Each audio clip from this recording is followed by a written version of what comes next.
have a chance to try to extend our season record to 12 games.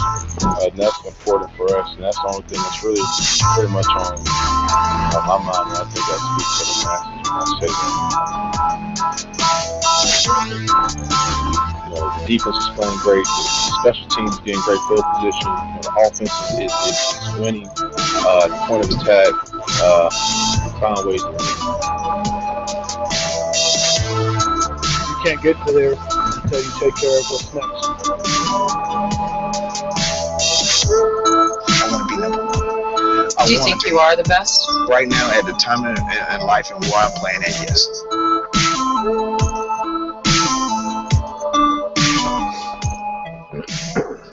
Oh yeah, Panther fans, it's your boy, the Professor, a.k.a. Tony Dunn, and this is the C3 Podcast, brought to you by CarolinaCatChronicles.com, where we break it down from the fan perspective. The Panthers are 15-1 and go into the playoffs, and I'm here to celebrate with my homeboys. Joe, that freaking Puerto Rican, what's up? Tony, it's Tuesday night, everybody's favorite night of the week. We have an early start tonight because we are excited for this Panther playoff extravaganza. We know that Sunday the Panthers are going to be in full effect in Charlotte. They're going to be bringing the pain to the Seattle Seahawks, and that's what we're here to talk about tonight. Mel Mayock, the Nomad, is back again. How are you, sir? Oh, best night of the week, man. If it's not Sunday, which is the best day of the week, Tuesday, man. That's what it's all about. C3 Podcast, this show's so big, we had to go an extra half hour. We've got so much to talk about. We got to get into it. But I got to toot my own horn. Back in Week 6, I said we were going to see Seattle again. I just felt it. This is going to be our 6th time playing them under Ron Rivera. We played them almost as much as we played Atlanta. Mm-hmm. Well, yeah, I mean, and it's here. It's finally here, and they're here again, and it seemed like Josh Norman said fate. Now, we also have a special guest tonight, Panther Nasty, Chocolate Wonderland Willie. What's up, my man? What's up, y'all, man? I'm glad to be here. I've been working hard. It always feels good to be on this show, and I've been watching the shows when I can, and man, I love it, and I'm sleeping good, living good. My team is an absolute monster. I like it. Big Willie style, man. Glad to have you on the show. Thank you, Mr. Mel Mayock. Let's get it popping. All right. Tonight's show, I guess this would be, we're in episode 15.51. We have been going strong. That means the Panthers have been playing deep into the seasons last year and this year, 52 episodes this season, and now we're here, and tonight's episode is the Panthers' Powerball playoff run begins. The stakes are high. $1.4 billion right now, guys, in the lottery, and it's only climbing. And I got to say, the only thing as valuable as that is the Panthers in the playoffs, going to the Super Bowl, and we're hosting Seattle, guys. Tonight we got a good show with Seattle beat writer Gregg Bell from the Tacoma News and Tribune, and we're going to break down this matchup. Joey, how is it fate that we ran into Seattle? Would you have it otherwise? No, I would not have it any other way. I think this is the way it should be. If we wouldn't have had to play Seattle, the naysayers and the haters would have said that we took the path of least resistance to the Super Bowl. And, you know, that's not what I want. I want people to realize and recognize who the best team in the NFL is and which organization is on course for becoming an annual contender. Because that's where the Carolina Panthers will be. We will be an annual contender like the Pittsburgh Steelers, like the New England Patriots. Every year going in, we'll know we have a shot to make it to the big game. Mel, typical Seattle, saved by a miracle. The brutal loss on the last play of the Super Bowl has shaded that these guys are just some damn fortunate. They get fortunate breaks. The onside kick that helped them get into the NFC Championship. Now you got Minnesota kicker Blair Walsh, 27-yard miss as he had hit 3 in the frigid cold already, longer. Mel, how fortunate is Russell Wilson and these Seattle Seahawks? So they got some divinity on their side. Well, I remember last year you talking about how it just seemed like every Russell Wilson pass just hung up there just long enough for the defender to miss it. You know? Gosh, he's so lucky. But you know what? Luck runs out. Luck does run out. And I think it's going to run out this weekend. But they definitely got good fortune on their side, but you can't rely on good fortune. It runs out. You can't win by your opposing team missing a 27-yard field goal. Willie, how'd you feel about Seattle going down, squeaking out with that? I mean, it was close. I think even if you looked at it, Minnesota was really winning that game, I feel like. I looked at it. I seen Teddy Bridgewater just not making enough plays for his team, and that's going to be the big difference when they face Carolina. But to me, that's what it was, and that was my question before they played Minnesota. I had Seattle winning because I felt like I didn't know if Bridgewater can handle that kind of pressure. That's not something that a young guy normally handles this early in his career in the playoffs versus Seattle and the number 2 defense in the league. How'd they stop AP so effectively? Well, I feel like it was just the weather, man, because everybody was stopped pretty much. I mean, I think the weather just affected them. You figure a team like Minnesota be acclimated to it, but when it's below 0, I don't think anyone could. But that's the reason why you had such a weak offensive showing, especially on the ground. Definitely affected the offense. And another thing is, I mean, let's be honest, Seattle has players on that team. You know, they kept everybody up close to the line of scrimmage, and whenever AP got the ball, you had, 2 and 3 and 4 people there ready to make a play on it. They were daring Bridgewater to beat them. And that's exactly what they did to Carolina in the past. But I tell you what, the difference is Cam Newton has grown up this year, especially since he showed them some bad luck back in Week 6 by hitting Greg Olsen for the final game or for the final touchdown. Ever since then, Cam Newton has been on a different plateau, man. I mean, he's not going to be the same guy. At least he better not be. Where in the last year's playoff game, throwing 2 interceptions, right, and 1 early. That will be the difference in the game, in my opinion. No turnover. Not turning it over. I don't think that Cam Newton has played that type of game all season. You know, like I don't remember one game this season where I go, oh, dang, Cam had 2 picks and it really put us in a bad spot. And I mean, he played great in that playoff game. Other than that, I mean, he was the only thing we had. But he has been clean this year, just clean and like precise. Willie, Cam Newton, how's he doing this? You know what is that when the people judge quarterbacks off of passing yards and only passing yards alone. You gotta take Cam. You gotta look Cam at a different lens. You gotta look at Cam in totality. Yeah, you want to look at his passing yards, but what he also do on the ground. Then you want to combine the two, and then you get a better view of who Cam is. We have an absolute monster. He's the reason why the run game succeed most of the time, and he's the reason why the passing game succeed. Hey, if you had 3 letters, and to me, his biggest attribute is that the game has never been too big for him. Hey, Willie, if you had 3 letters to describe Cam Newton, what would they be? 3 letters to describe Cam. It would be how about MVP? W-O-W. Wow.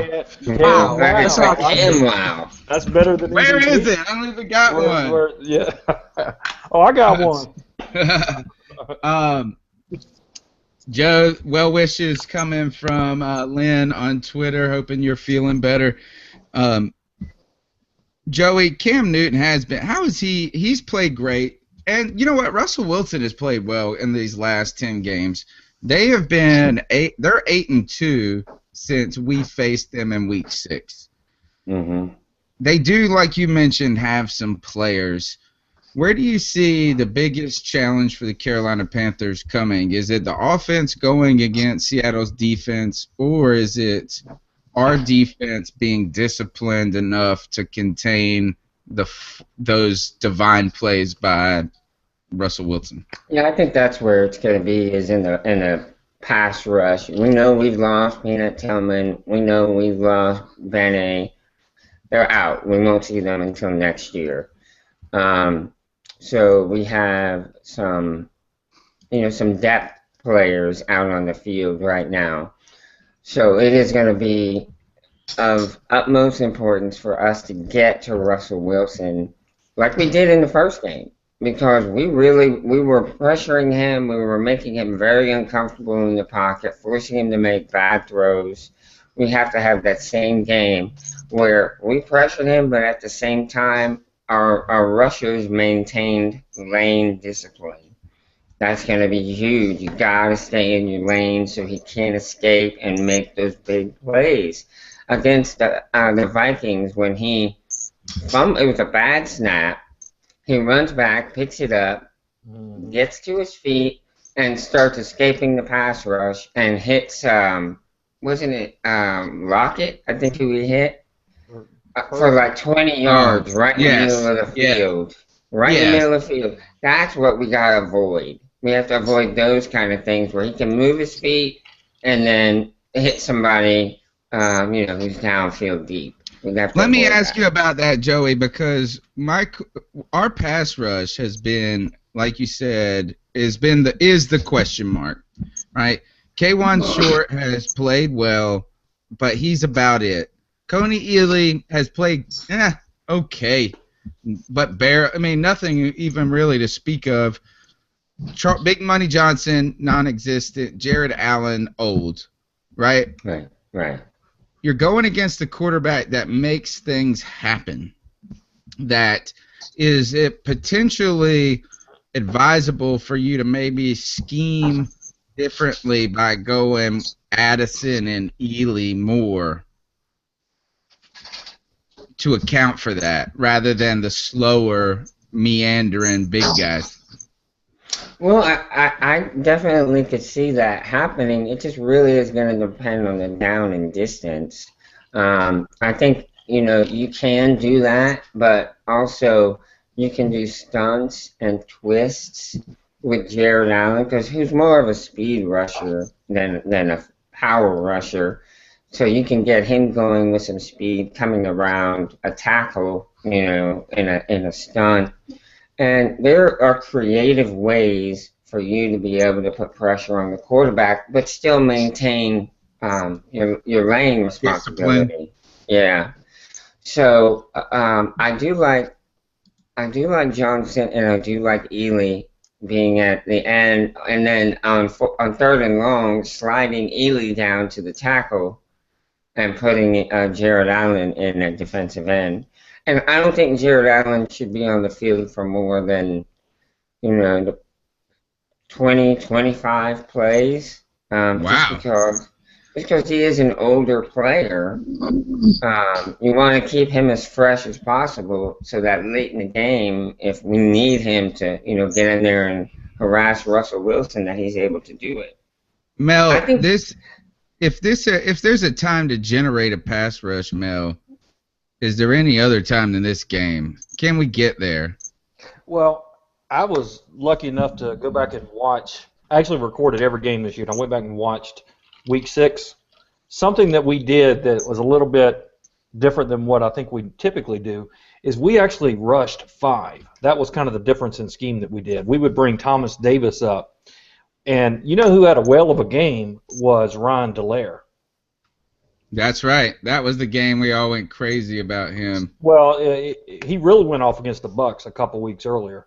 But in that game against Seattle, he and Ely were rushing up their sides really well, and KK was getting up the middle. But then you had 2 others. Instead of rushing 4, we were rushing 5 constantly and only having 2 linebackers back in play. So I think the scheme is going to be to try to bookend him, so he, have Dallaire and Ely or Big Money, keeping him from being able to rush out to the ends. And then if he does get past KK and Starr, he's got, that's going to be Luke's job to clean that up. Willie, I think for us, if our defense is going to do the trick in this game against Seattle, for me, where I'm looking at is and I think this is strange because you can say the pass rush, you can say, like, we got to stop the big plays. I think it all comes down to Luke Kuechly and Thomas Davis being those missile of a players. When they're heat-seeking in there and sniffing out those kind of dink and dunk plays, you see an energy with this Panthers team. I feel like the couple of times I've worried about the team is that I haven't been seeing those two names a lot in the game calls. They've been game planning away from Thomas Davis probably since week 7. So you haven't really seen Thomas Davis go in like he's been because they have really been trying to stay away from his side pretty much. Seattle not having Jimmy Graham, I'd like to see how that affects because they haven't played a team of our caliber neither. Boy, he was the one guy that killed us in week 6. He was the one guy that killed us. So it's curious to see how they try to attack us this time. In the last game, they had 3. We had 3 turnovers and they had none, and we still won the game. Yeah. I don't think that's going to be the case this coming game. We had 3. We had picks that game, and we still won. Dang. You know why? Because we are just simply the better team. And another thing that people don't talk about is our offense. Our offense is extremely dangerous. We're number 1 in the league for a reason in scoring. Right. Yep. Number 1. Yep. But this is a better defense than maybe we've had to play in a while. Week 6. I'll tell you what if you rewatch the first series, Jonathan Stewart ran for 4 yards on the first play. Then on the second play he ran again, didn't get much. And then third down, Cam drops back and Cliff Averill blows right past Michael Orr and gets the sack. That's one of the few games that Orr kind of hurt us, and he's been strong ever since, I think. But that's going to be a key. Can we stop Michael Bennett and Cliff Averill coming around the ends? Yeah, they've been playing really good as of late. We got a question on Twitter from David Jordan at DJ Mac 2K515. Good Lord, I got a tongue twisting going. Easy for you to say, bro. How much of a factor will Wagner be this game for Seattle? What's his is he hurt? Bobby, he played in the first game. Yeah. No, he didn't play the first game. I'm pretty sure he did. No, he was hurt. Yeah, he was hurt. That was Luke's first game back. But Wagner was hopeful for that game, but he got scratched going into it.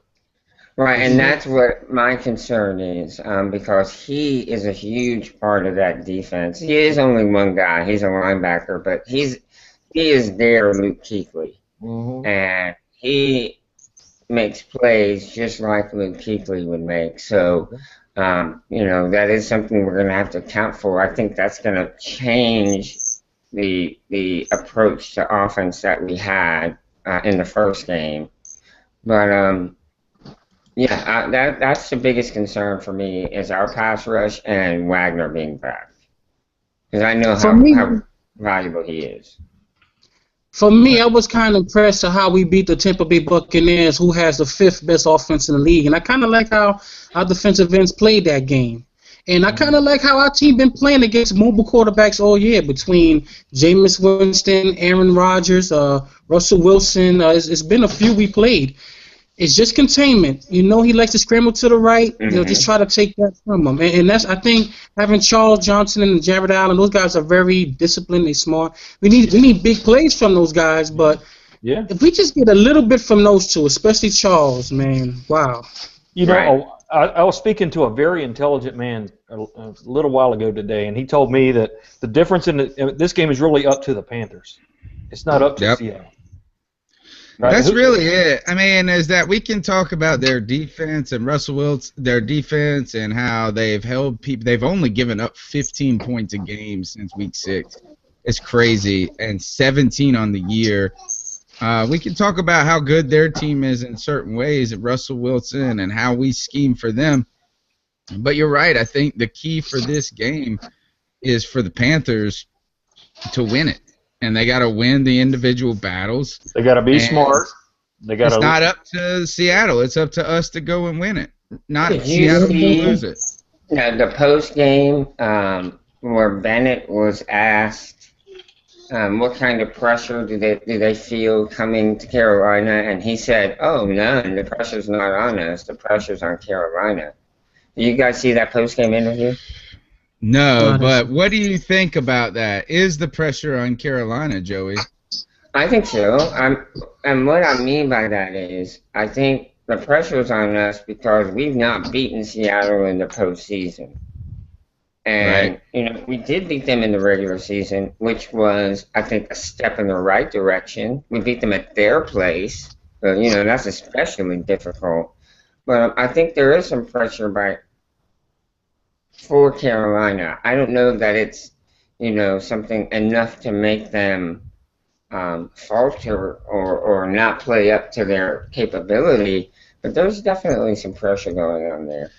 Willie, who's the pressure on? I think when you're in the playoffs, the pressure's on everyone. I don't think Seattle goes in here just lollygagging thinking it's all sweet. When you're in the playoffs, there's going to be pressure on every team in there. Every play. Every game. And I think that playoff game we had versus San Fran 2 years ago, I think is going to really help our team. We got some really good locker room guys, some really good vet guys. I'm comfortable if this team fall behind because of Cam and some of the vet guys we have. It's going to be a really hard game. I think we're going to be really fired up. It's going to be our first game. It's going to be at home. Here's where, and I don't like to, and I've felt good about this Panthers team all season. At no point in the year, in any game, did I feel like that kind of hidden desperation when you know that you're about to lose, right? Right. Not at one point, even when we were down a lot. My question, though, at home, divisional round playoffs, we've played so fantastic this year on the backs of Cam Newton, elevated people, the defense. I'm not worried about our stars, but should we be? Is the pressure going to mount for the kind of the Philly Browns, the second level players? Is that where we see the pressure cripple them, or do you see it lands on somebody on somebody bigger? Mel, I'll let you start. Well, one of the biggest plays last year in our playoff win over the Cardinals was Ted Ginn Jr. dropping that punt inside the 5, and we recovered it. That was big, right? I mean, that was pray, Panther Nation. He does not do that. That's one thing we can't afford. A terrible thing would be if Seattle goes, they get a couple drives going, then they got a punt, and we fumble it inside the 5. It's not going to be a high-scoring game. Are these guys loose, or are they? Do you think that the pressure is there secretly for them? I think the personality is loose, man. I think the swagger is real. I think they're just having fun. It's their personality. They're going to let it hang out. I don't think they're feeling the pressure. What do you think, Willie? We also had a play where Burson messed up too, but I feel like Seattle is the perfect team for our team to play because we respect them. How they view Seattle, and I'm feeling like we're going to get our best game from these guys. They seem like have we been playing a team like Washington or Minnesota? I think it'd be a little different. But when they say we're playing, when it says we're playing Seattle, what game you're going to get from Carolina because we've been playing these guys 2 times a year, like a division rival. Yeah, it's going to be one for that's an excellent point. That's an excellent point. And where you get that at is, here's the other thing, is that everybody is automatically going to go with Seattle when it comes to the media. Look, the spread's 2.5 points, Panthers favorite at home. And I don't know. I mean, I think that just tries to tell us that it's going to be a close game. But the idea is that means that it's even less than a pick'em. I mean, they're putting this game at even.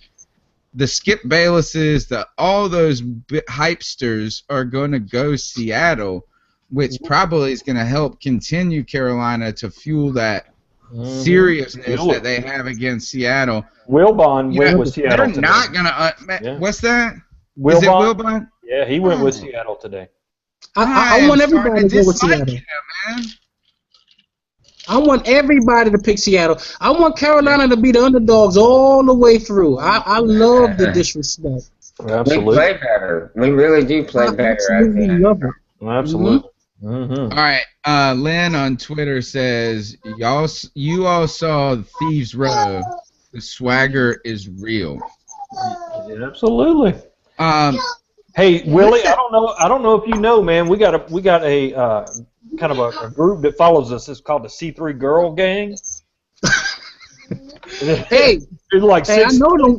Yeah. They are smart, man. I'm always impressed with how sharp those women are. They are sharp, man. They know their stuff, don't they? They know more football than I do. I'm serious. I get my updates from them. I be trolling their time. Here, when we were talking about this team being, the pressure. I mean, this is Carolina Panthers. When's the last time we've never hosted an NFC Championship game? Right. So if we win this game, that'll be a first. I wonder how many divisional playoff games we've hosted. It was I know Arizona back when Jake Delhomme had the. That was 08. Yeah. Oh man. I wonder if there's been a lot because I know in 03 we were all road. Yeah. I was at the 1996 game against the Cowgirls. Was that a home game? Yeah, that was a home game. That was when Barry Switzer said he didn't know where Charlotte was. Oh well, he found out. He found out. How about this? Is when we're talking about the pressure of a playoff game, but we're at home.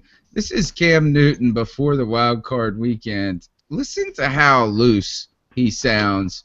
I've never heard a press conference like this from him where he owned the room and the questioners had no chance. He controlled them like puppets. Listen to Cam Newton here. It's hard for a person to judge something and say, oh, man, he dances too much. Have you ever played football? Have you ever scored a touchdown? Do you know the joy that you get?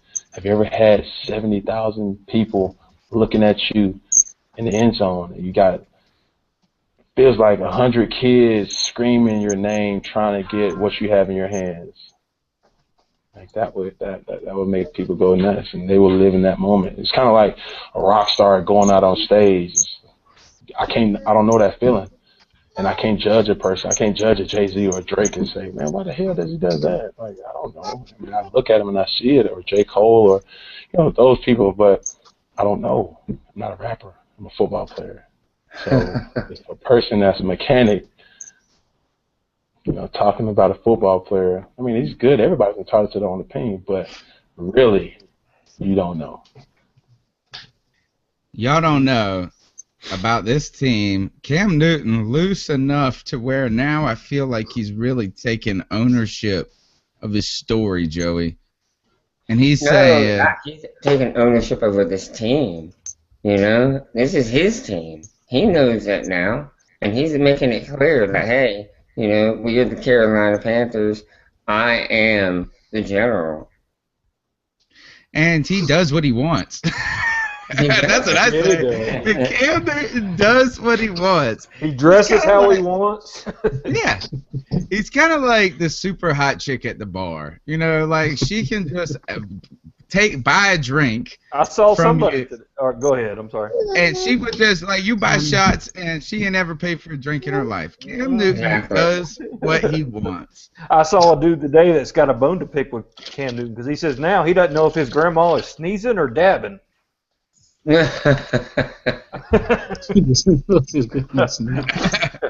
Of course, she's always dabbing, even when she's sneezing. Mel. This is the stupidest thing I ever heard. I earned it. Okay. What else do we want to talk about before we get up? I thought. Here I got another Cam Newton clip that might be fun of how loose he was in the locker room. Possible weapon is Jonathan Stewart now, getting him back on 4 full weeks of rest. That's what it feels like, 4 full weeks. I always tease those guys about not practicing, by having vet days and stuff. I don't know how that feels because I pride myself on practicing.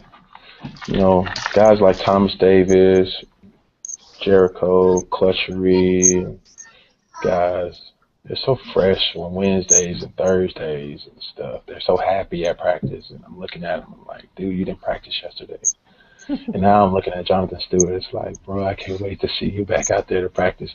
For multiple reasons, yeah, for the, you know, what you bring to the table. But I want to see, like, we out here battling.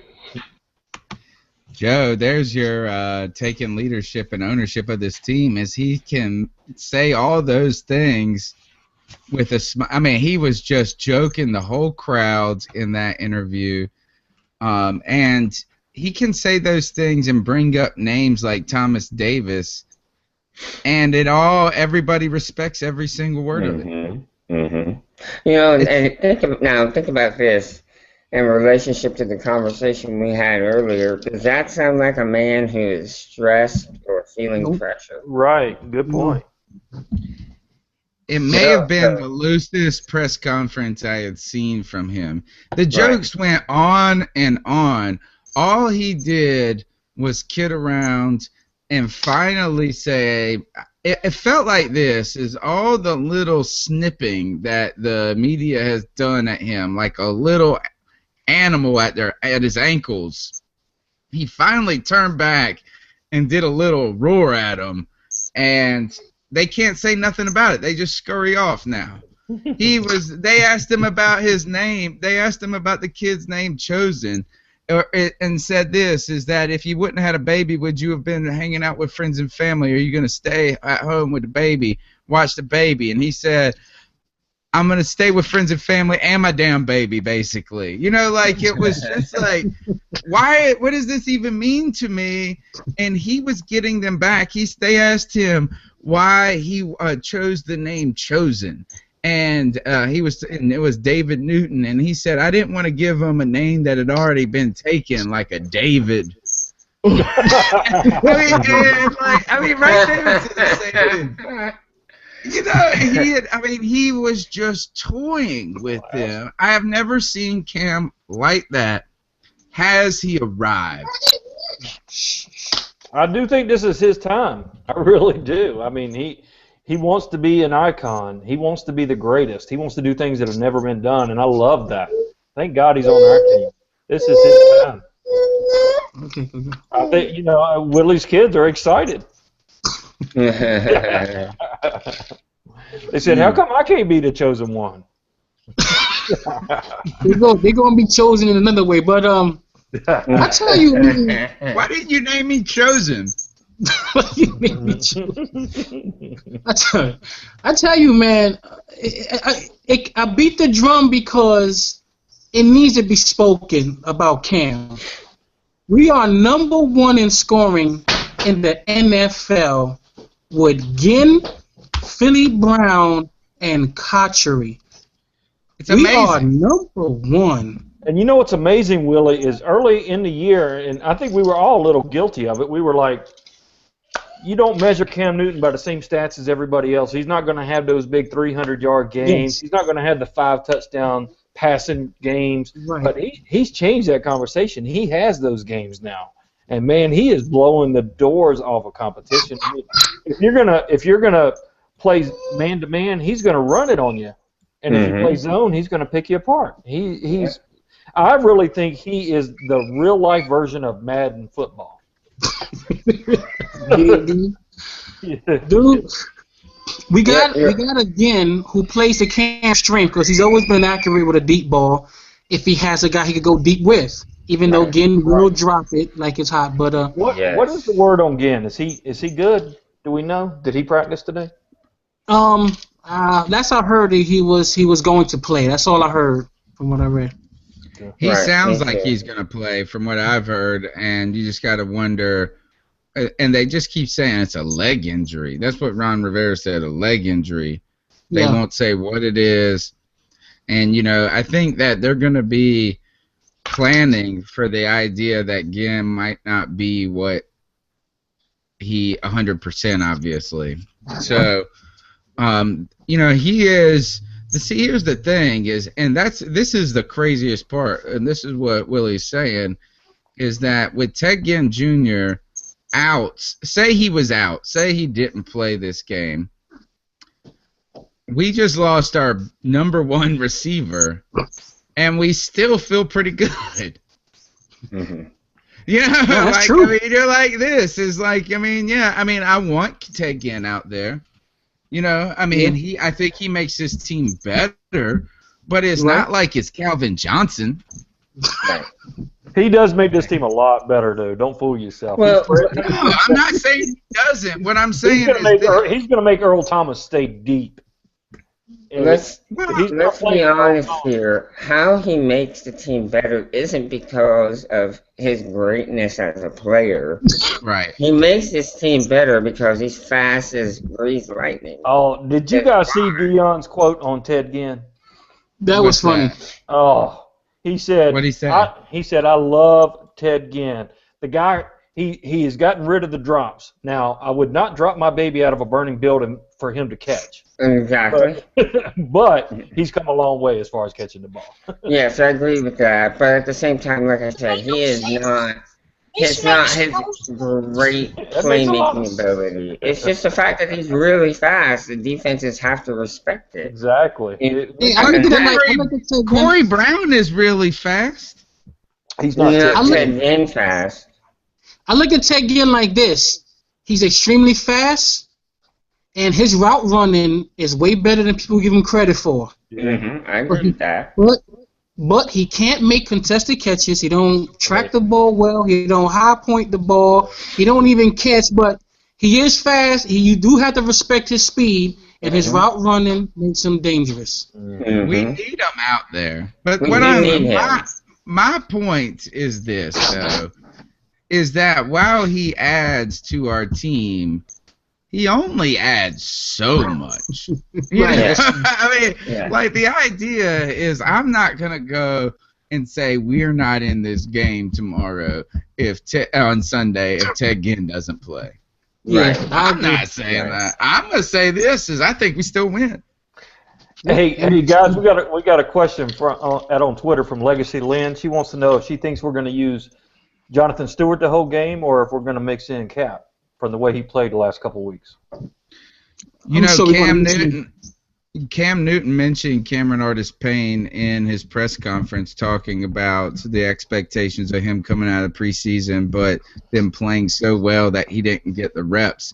Sounds like Cam Newton is interested in Cameron Artis-Payne, and I think there's a freshness he adds to the team when he's on the field. Willie, how do you feel about that? Well, Fozzie Whitaker gone or being out we definitely going to play Cap, and I like his style. When we drafted him, we all knew he fit our team like a glove, man. So to mix in, and also I love how Tolbert's been playing. Tolbert has been giving other teams fits, but you mix in the way Cameron Artis-Payne been playing with Stewart and Tolbert, man, wow, and Cam. That's the biggest part, you know. Whoever's spying on Cam, that means their first step is to stop the run. So that automatically give us an edge in the run game. Right. I'm sure Cap is going to. Cap is going to be the number 2 guy. Joey, Cameron Artis-Payne, I really like him in that. I think we almost maybe benefit from Fozzie Whitaker not being active because I feel like the coaches go to him a little bit because he's a little bit more experienced. They know exactly what they got with him. But, Joey, when Cameron Artis-Payne was on that field, the Carolina Panthers have been running the ball. Right. Whenever you got Fozzie in there, he brings a totally different running style to that offense. Okay, he's going to be more of a get around the corner kind of guy, whereas Cap and Stewart are straight ahead. You know, we're going to run you over, we're going to run through you, as opposed to trying to get around you. And that is our offense. That style of running fits our offense much better than the smaller guys that try to use their speed. Yeah.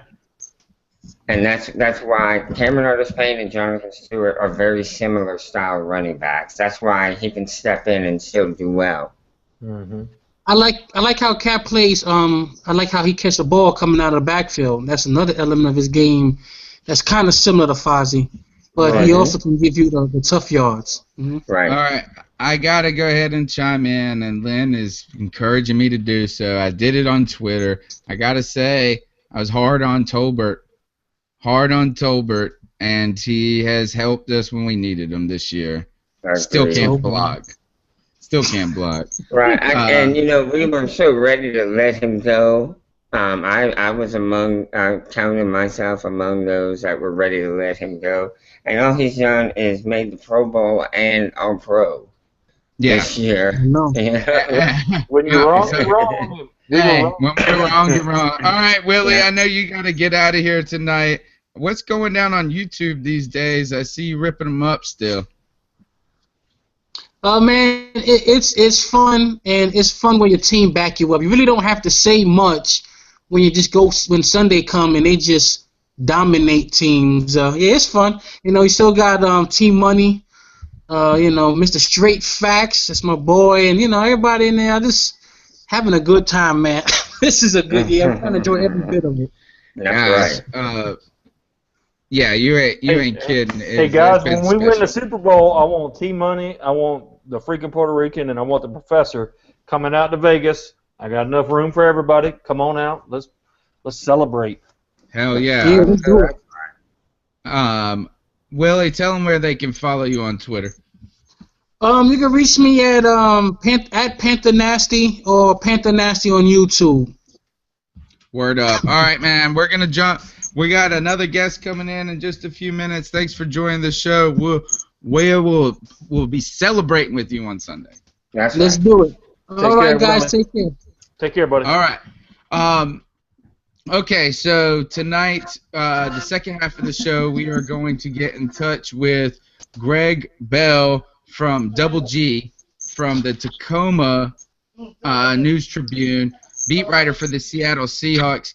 Mel, we've had a lot going on this year. We had recently concluded the C3 Fantasy Football League.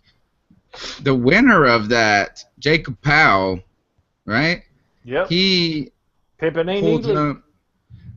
Pimpin' ain't easy. Congratulations, everybody. Half of the money is out. Half of the money is still flying out. I tried to use the Google Wallet account, and it took like 7 verifications. But it was finally turned on. So check your damn emails. That's what I got to say about that.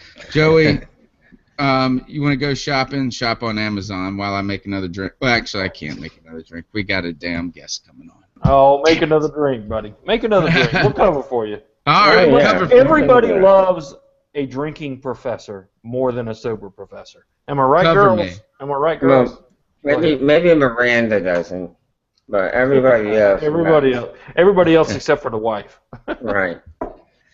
Well, folks, you know the story. You know, CarolinaCatChronicles.com is your favorite place to go for Panther news. But at the same time, while you're there, you think of a gift you need to buy for someone for Valentine's Day or birthday or something. You don't even have to leave you don't have to leave our website. You can go right to the shop tab and click Amazon. Takes you right to the Amazon website. You browse, get what you need, close out, and you're right back at CarolinaCatChronicles.com. Now, there's no extra fees. There's no anything. It's just like you're going to Amazon directly. The only thing is Amazon, once you make a purchase, is nice enough to give us a little kickback. very little, I might add. But it's what we use to buy the gifts and or buy the prizes for our contests and pay to get T-shirts made, that sort of thing. So by using the website CarolinaCatChronicles.com to get to Amazon, you are helping to build us, and in turn you're helping yourself because we are for the fan, because we are fans. That's right. Well said, man. Well said. Yeah, I'm excited about Sunday. I'm not. My biggest concern, like I said, is our pass rush, Bobby Wagner, and then special teams. You know, that's often an overlooked part of football, but it is one of the three phases. And Seattle has a very good special teams unit. Speaking of that, man, you remember last year it was the playoff game where Cam Chancellor blew up our field goal unit. Oh, he made it look so bad. Oh, Twice. Wasn't it twice? it was 2 or 3 times. It was unbelievable. Yeah. It was incredible athleticism on his part. He was actually hurdling our offensive line. Yes, jumping over them like without help, just like straight from the ground over them. It was brutal. It really was. But the most aggravating factor was we made no adjustment. We didn't do anything any different after he did it the first time. And he was just for one, he was able to time the snap count. Hopefully we change up that snap count. Yes, and we catch him when he's trying to jump us. Have Ryan Khalil just stand up and just catch him middle stride. That would be kind of painful. Is it legal to do all that?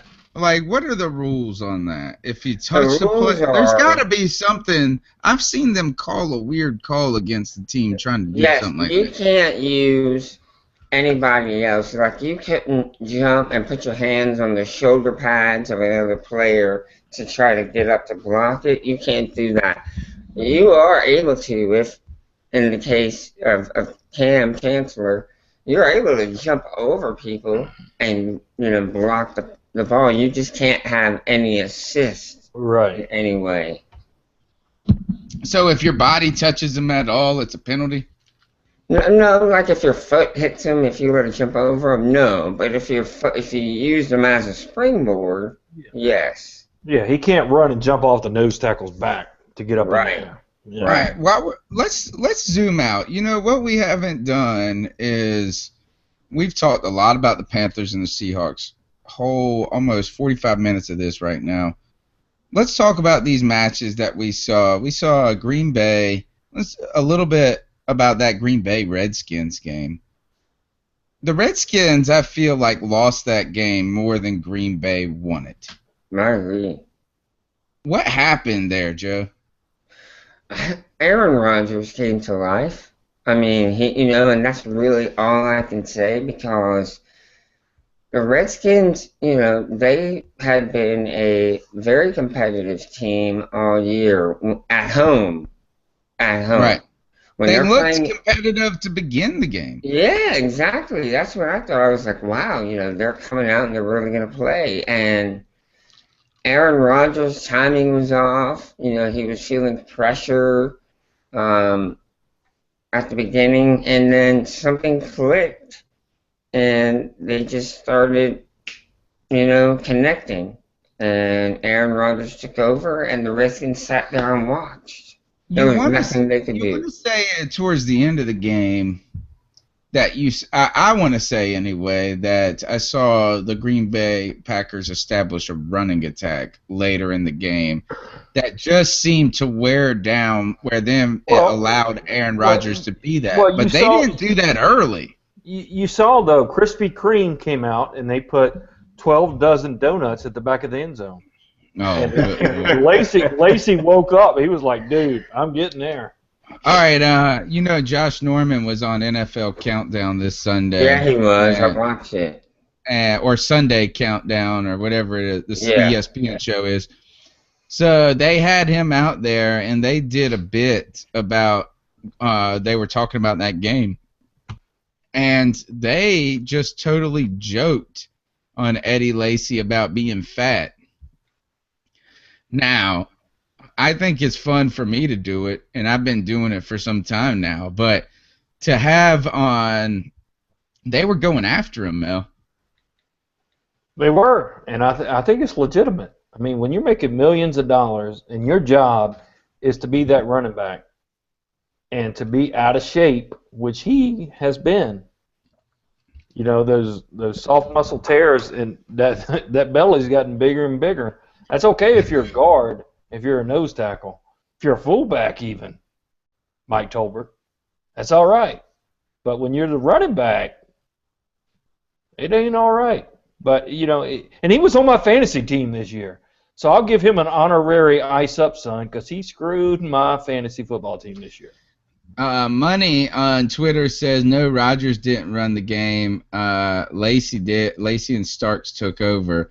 They did late, but they weren't actually all that effective. I didn't feel early, and I feel like Washington squandered that game more than Green Bay just outright won it. I think they wore them down. I really do. I think they wore them down. That Green Bay defense took control in the fourth quarter. That Deshaun Jackson, man, every time we try to defend him about just kind of being careless, that was a touchdown, and he just screwed it. He's done that too often.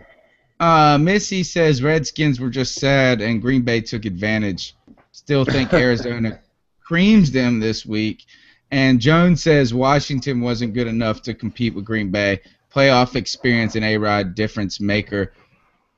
Maybe a coolness and a calmness to take advantage of some mistakes. Mm-hmm. Arizona now hosting Green Bay. Joey, does Green Bay, can they find a second wind?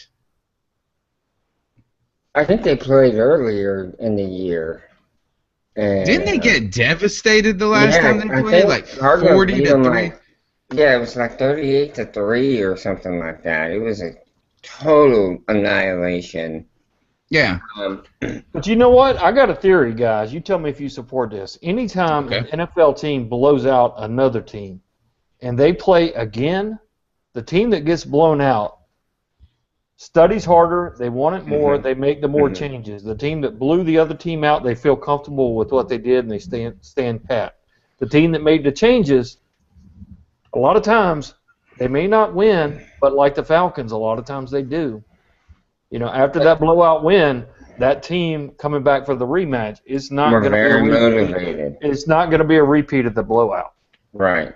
Right, because the team that got blown out is very motivated. And they're going to make the most changes in the schemes of what they did. They're going to change things up. The other team's going to try to stay the same.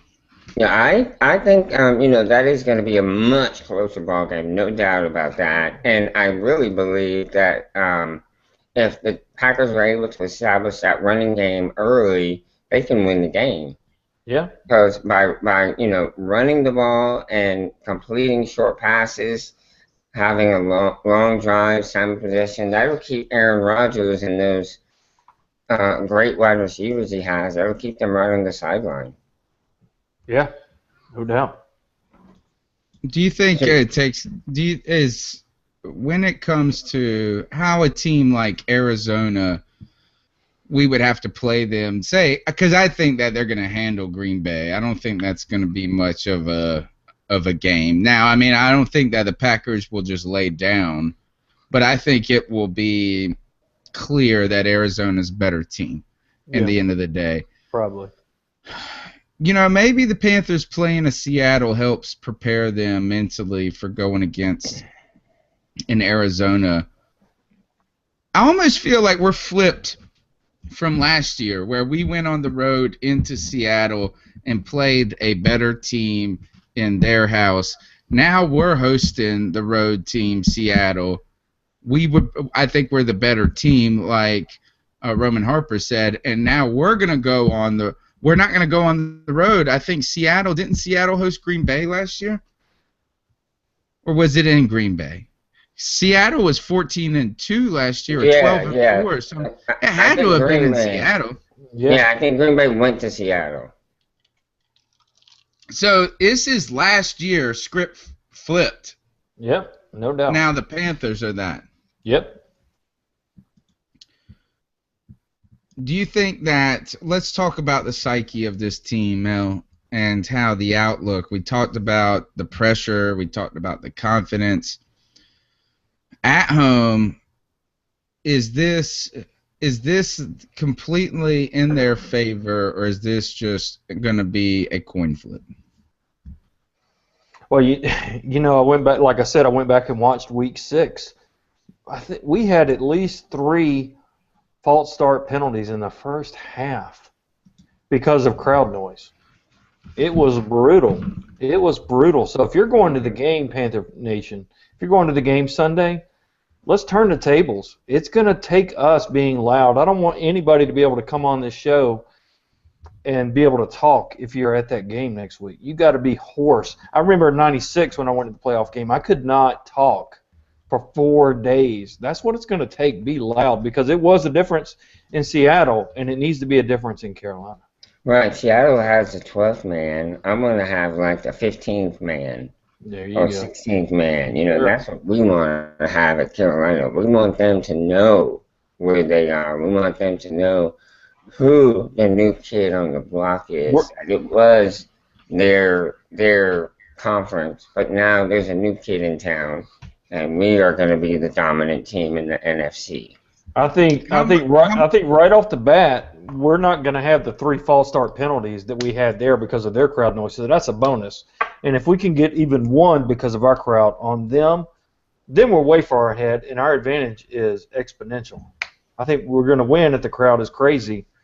And please do not jump ship if we have a bad series or 2 to start the game. Please. Oh no, I think, but there is a degree of, for when Willie and us were talking before the show, I mentioned I'm anxious. I'm not nervous. I think there's a difference between nervous and anxious. Definitely. And while the anxiety is, like Willie said, the pressure is on every team. So the pressure for us is huge because the season has been so big. Mm-hmm. I think that there's just a natural pressure that's associated with all this. You don't want to be the can't Cincinnati escape. Bengals. You don't want to be the Cincinnati Bengals, have a great season and then 1 and out all the time. Right, 1 and done every year. Oh my God, how'd they lose that game? Oh, I'm disappointed Gregg Bell hasn't joined us yet. He must be having some technical difficulties or something come up, which is okay. But he's a big Pittsburgh Steelers fan, and I was looking forward to talking Pittsburgh, Cincinnati with him. That was an unbelievable ball game. That was so filthy. That game, I had to take a shower after that game. Great adjective. That was a filthy ball game. It really was.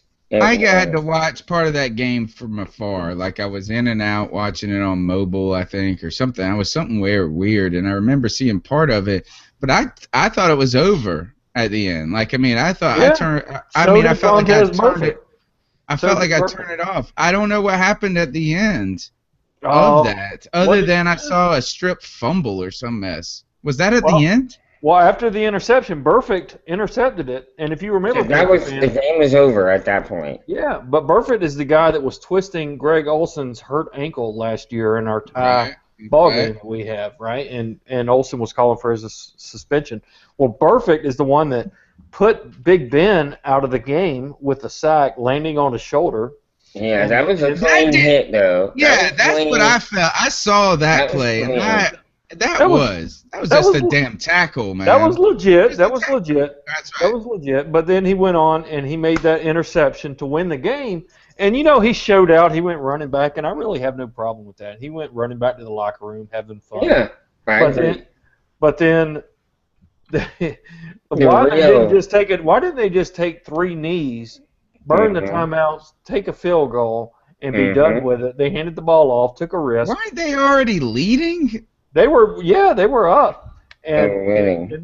And then Hill fumbled the ball. They got the ball back, and it was like, oh, my Lord, those guys are cursed. And then they went down the field, and Perfect laid out Antonio Brown. He tries to say it was a good, clean hit. He laid off of him. I saw it, yeah. He drove his head into the wall. It was crazy. So he was wiped out. And then Pac-Man Jones comes out and starts going after Porter, which Porter shouldn't, the assistant coach. Right. What's he doing off the sideline? He should have been out on the field. No way. No way an official should freaking settle the score like they did, but he did. There was one point where in that game a guy pushed a ref or something like that on the side. That was early. No, that was in the scuffle when Joey Porter was, on the field and he was talking smack to the players and they came over to him. What's his name? The cornerback for the Bengals that had gotten in all the trouble before. Pac-Man. Yeah, Pac-Man. Pac-Man Jones. He grabbed an official and kind of grabbed him to grab his attention, like, hey. And when he did, the referees threw a flag for that on him, on top of the 15 yards that they threw for Burfitt on the hit on Brown. So that was a 30-yard penalty right there. Unbelievable. That's where the Pittsburgh was able to take the lead. Lynn's got the inside scoop on this. She says Burfict deserves to be thrown out of the NFL, first off. I agree. Yeah. And she He's been suspended for 3 games. And what do you think of Jones saying Brown is faking his concussion? Says he winked at him.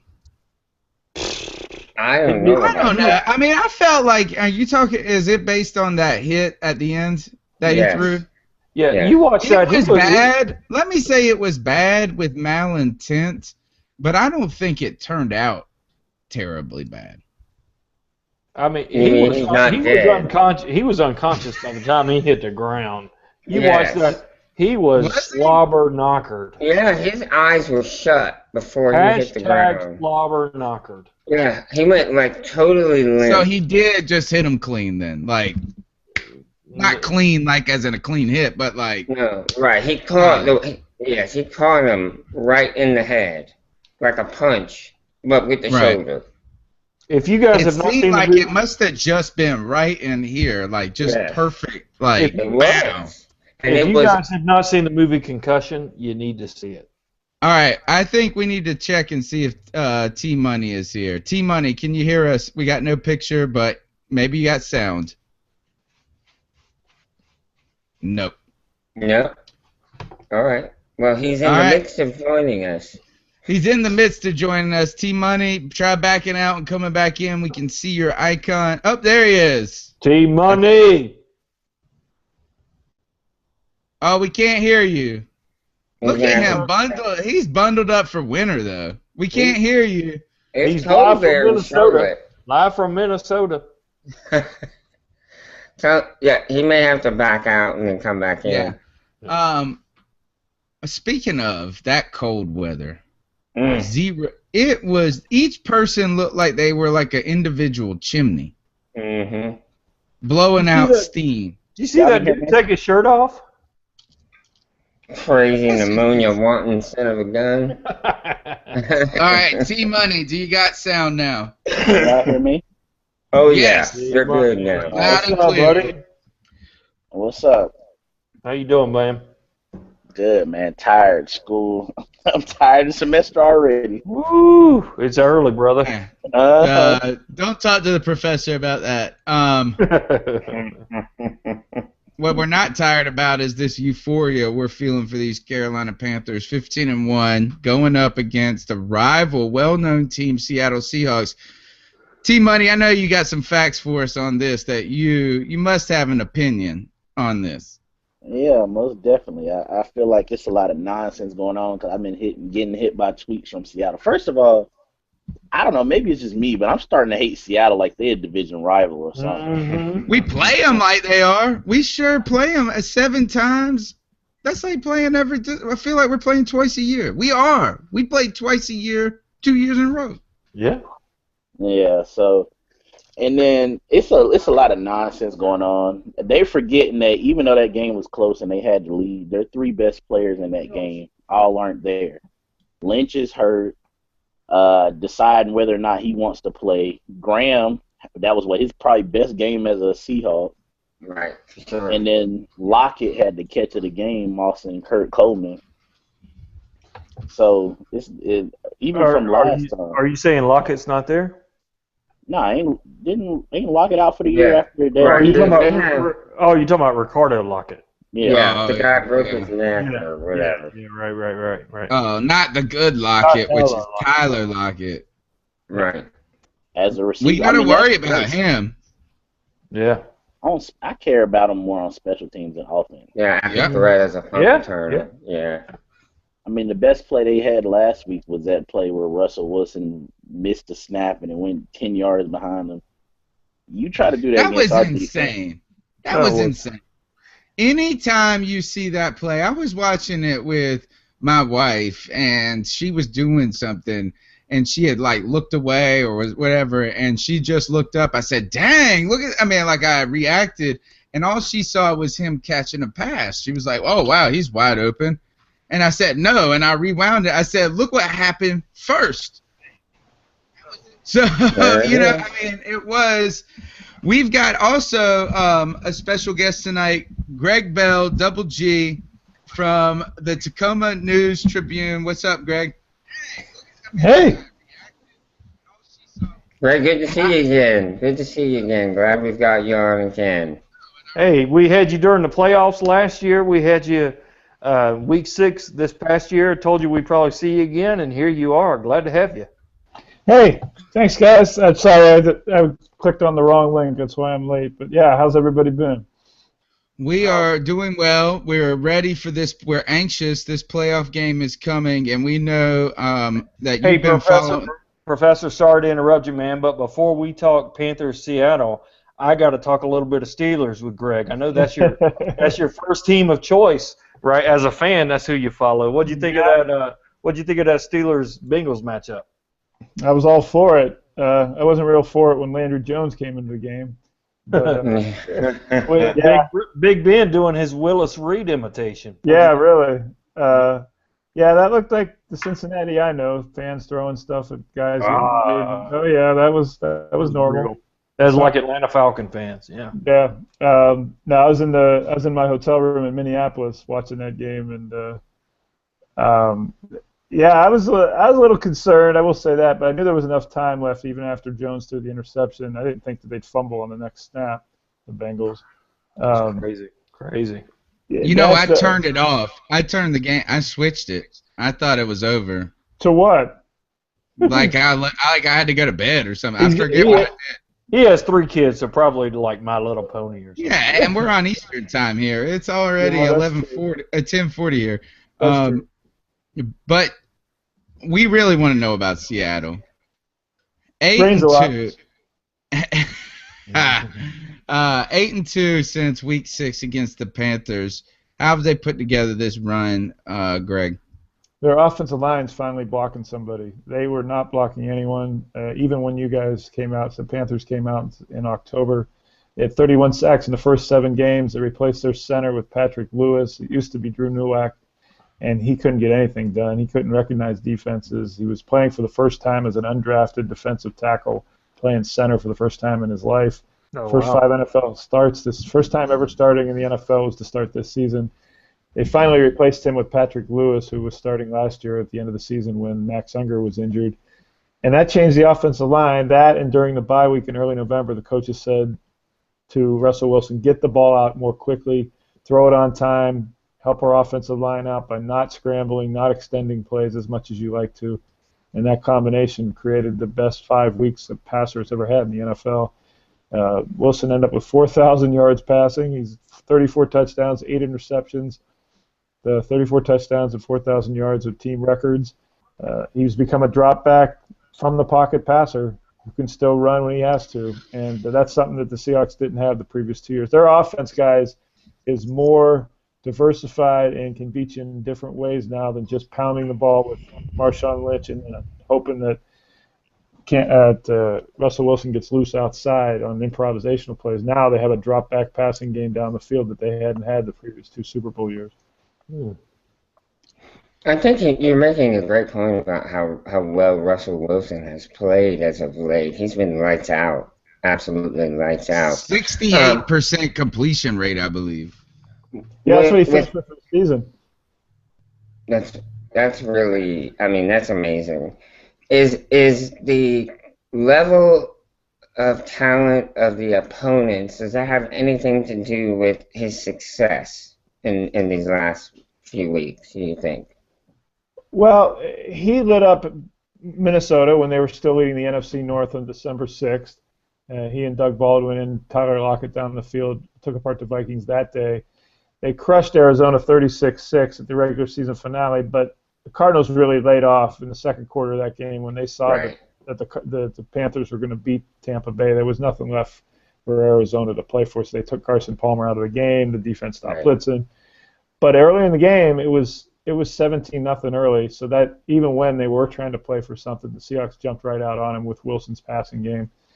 It's not the same. You'll see the Seahawks on Sunday is not the same team you guys, the Panthers, are used to playing, and you guys have seen the Panthers play recently just because of this pass protection and how quickly Wilson's getting the ball out. He'll take the shotgun snap, he'll take 1 or 2 steps, and he'll throw it. And that's a pocket he hasn't had the previous 2 seasons. It's just a different team that can beat you in different ways. Now, the defense is not as good as it was the previous 2 Super Bowl seasons, and that's especially true in the back end. The way Carolina sent Greg Olsen down the middle of the field to win that game in October is how teams all season have beaten the Seahawks. And I expect Greg Olsen to get 10, maybe even 12 targets on Sunday because that remains to be that's the worst area of the Seahawks defense is covering tight ends down the middle. Mm-hmm. Let me ask is that you heard Greg comment that Seattle isn't the same team that we played in Week 6, and they don't win in the same ways. In some ways, I feel like Carolina is a different team than has played Seattle in the past. We put up points on offense. Would you say the same transformation has occurred there? Yeah, but honestly, I mean, even the 2 wins he was talking about, the Vikings, it's not like their full defense was there, and that's why they felt so confident going into the playoff game. They were missing like 3-4 defenders. And I mean, a lot of Linville Jones didn't play there, former ECU Pirate. Boom. Of course, you break the ECU, dude. Nobody's perfect. Yeah, but I just feel like, we're definitely a lot more explosive than years past. And I think you have to, as much as people pick on them, you have to defend us differently when Ted Ginn is out there. You can't run man because no matter if it's Sherman, Earl Thomas, any of them, nobody's really running one-on-one with Ted Ginn like that. They can't run the cover 2 because that's the play we scored on with that miscommunication and not being able to cover in the middle, because as good as Cam Chancellor is, he's not that good of a defender in the middle of the field.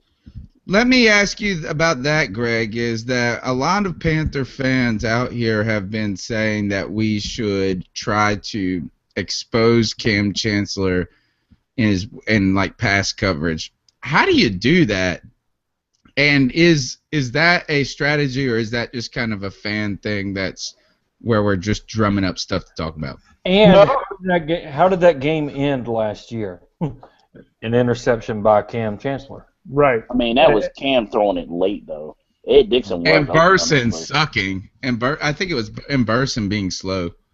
Nah, that was the play Cam had to pick on. It was to Ed Dixon, and Ed Dixon was open, and Cam threw it late. Okay. That was a late throw over the middle. The best way to beat Chancellor with the tight end, one is to run the ball early, so that Chancellor has to devote himself to the run and play up closer to the line of scrimmage. And that's true of any safety, but especially as banged up as he's been over his career. The other thing is to just send more than one guy down the seam. The Bengals did this in October with Tyler Eifert, and they beat him because of this. They sent multiple receivers down the seam, and it created really one-on-ones with Earl Thomas having to pick one of them or a cornerback helping, and Cam Chancellor having to pick the other one. The Seahawks are layered in their coverage in that, they do play cover 2 with a safety high. usually two safeties high, but they really have Cam Chancellor as a sort of a rover closer to the line of scrimmage over the middle, and then the deep center is Earl Thomas. It's a layered cover two. The player that you're talking about with Greg Olsen that won the game, they're really in cover 2.5 because Richard Sherman was the only one who got the correct call for cover 3, which is a red zone variation of cover 2, and cover 2 was what the rest of the secondary was playing, and nobody picked up the tight end deep. Thomas thought that Sherman had him. Sherman thought that Thomas had him. And that was the absolute wrong time in the game to have that miscommunication with 26 seconds left up by 4. So those kind of problems is what's been happening all year long. Now, earlier in the season, it happened because they didn't trust Kerry Williams as their starting cornerback. And he wasn't playing the right coverages. He wasn't getting the technique down. He was getting beat in one-on-ones. Isn't he with the Redskins now? Yeah, exactly. They signed him right before that game. Yeah, they not only benched him, they cut him. Parted ways. Deshaun, Wow. Take that. After You like that? That's after guaranteeing him $4.5 million. So Exactly. he was getting paid. Well, they don't get paid in the playoffs, but I'm saying Washington was basically paying with this player that Seattle was paying this season in that playoff game. So now Deshaun Shedd and Jeremy Lane are alternating at quarterback opposite Richard Sherman. Chancellor and Thomas trust those two. So they're not cheating as much and they're not getting out of position as much, which make them more in position where they're supposed to be to cover the tight end. That's helped a little bit. I was surprised that Minnesota waited to the last drive of the game to target Kyle Rudolph, who I thought was going to be a key to that entire game. That pass interference that Chancellor had on Rudolph that sparked the drive and got them into Seahawks territory was the first target of the game of Rudolph. Then the second target was the one that he broke Chancellor's tackle and got all the way down to about the 10-yard line. I thought Minnesota was going to wear them out with Kyle Rudolph. I think Greg Olsen's going to wear out the Seahawks on Sunday.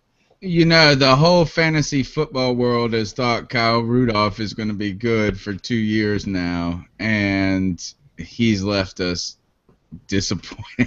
I mean, that should be the guy that does something. The Minnesota offense is strange. We all say Norv Turner, creative guy, explosive offense, and it really hasn't been a well-run offensive unit all year long in many ways. They haven't been able to use the wide receivers downfield as much, and I guess Adrian Peterson's the bell cow, and when you can target him with that defense, that's a good thing. We've got some questions on Twitter, Greg, and one that is really people are begging to ask right now about Marshawn Lynch, and they want to know, is there any truth to the idea that the rumors that he didn't play because of conflict with the team? What's going on with Marshawn Lynch there? If I knew, I think you guys who aren't even in Seattle know as much as I do about what Marshawn Lynch might do and what he's been doing. He's the complete wild card. He does whatever he wants to do at whatever time he wants to because the Seahawks allow him to do that. They've always allowed him to do that. That's the MO they've had since they've acquired him in 2010 from Buffalo, is that he has the autonomy to train whenever he wants to train, wherever he wants to train, practice when he wants to or not wants to. He rarely practices at all in the season. He shows up only for training camp. He never shows up for the off-season workouts. He is on his own, and when he had the abdominal surgery on November 25th, he went from Philadelphia, where he had the surgery, to the Bay Area, where he lives, to get his buddies to train him, his MMA trainers in San Francisco. So the guy they've committed $12 million to this season, their franchise running back, was in California in his home area training with his buddies rather than being under team supervision getting back from that surgery. That happened he was gone from the end of November till last week, a week ago yesterday. And he showed up only when he and his trainers decided, not when the Seahawks decided. He practiced all last week, full participation in all 3 practices. Pete Carroll said he's ready to rock, ready for a full workload. Practiced on Friday. We're talking to Carroll. He says, well, he's questionable. We're going to take it up to game time, see how he responds. And as he's saying that, Marshawn Lynch was 50 yards to his left shooting baskets at a side hoop on the side of the practice field with his running back buddies. not looking anything like he wasn't fit to do anything. He was having a good time. And then a half hour later, as they're about to board the bus, he tells them, "Nah, you know what? I can't go Sunday, and I'm not even going to get on the plane." So he stayed back. What's the ramifications of that? What did the teammates think? I mean, it seems like the teammates would say, "Really? You're not a team guy."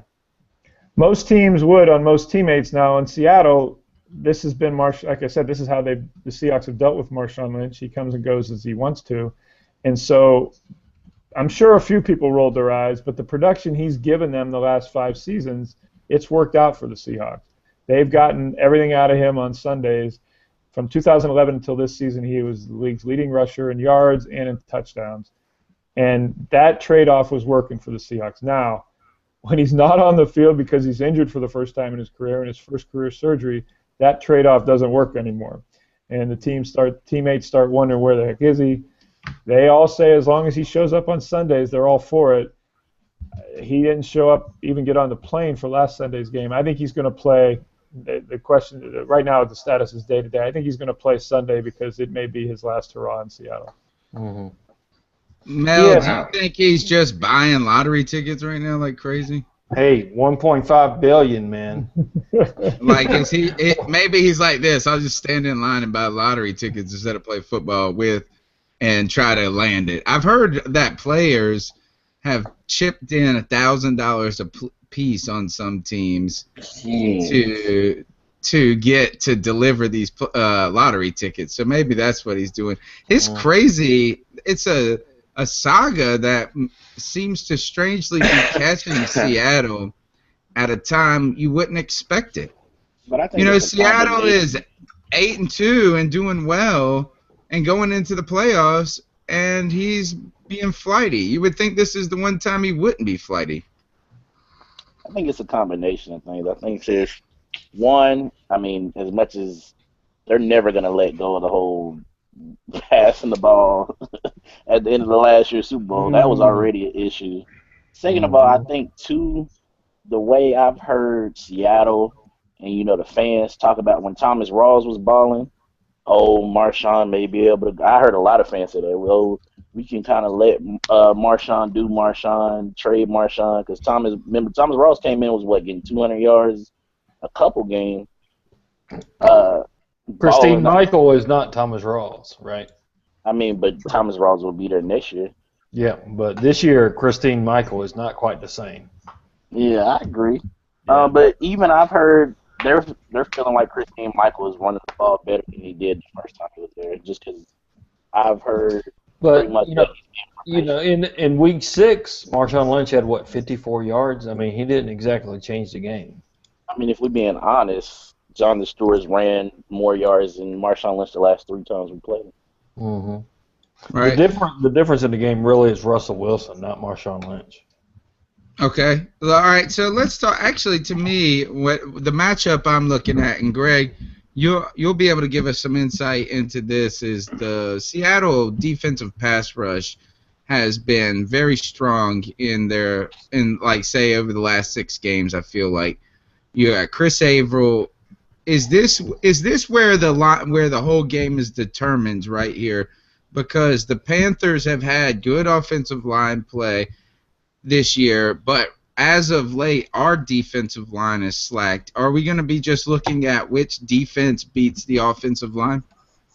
I think every game comes down to the line play, and for the Seahawks especially, if they get pass protection, they're a completely different team, and when they don't, they're all out of sorts.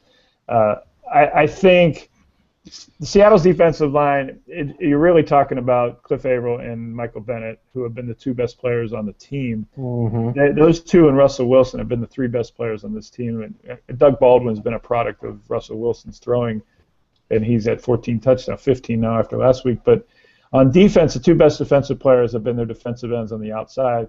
They move Michael Bennett over the guards and centers on passing downs and bring up Bruce Irvin and Frank Clark.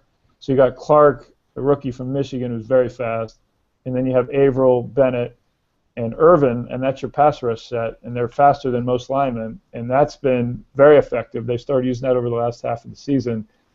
Michael Bennett was unblockable against the Vikings. He was in the backfield the entire game. He was, yeah. he's so quick off the snap that he does lead the league in offside penalties, and people out here go crazy about how often he jumps off sides. But the Seahawks are okay with that because he anticipates snap counts and gets off the ball so quickly that they'll take a couple offside penalties a game.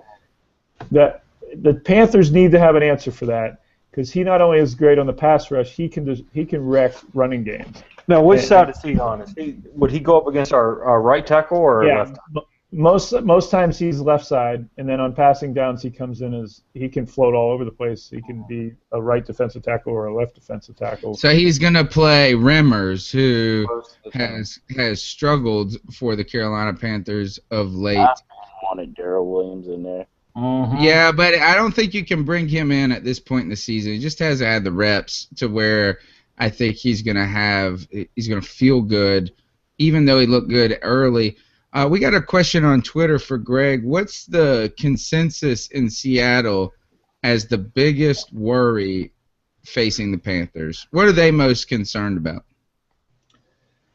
I think it's, Cam Newton and what a great year he's had, obviously, and how well he is both running and throwing the ball. But Greg Olsen is the guy they have to cover.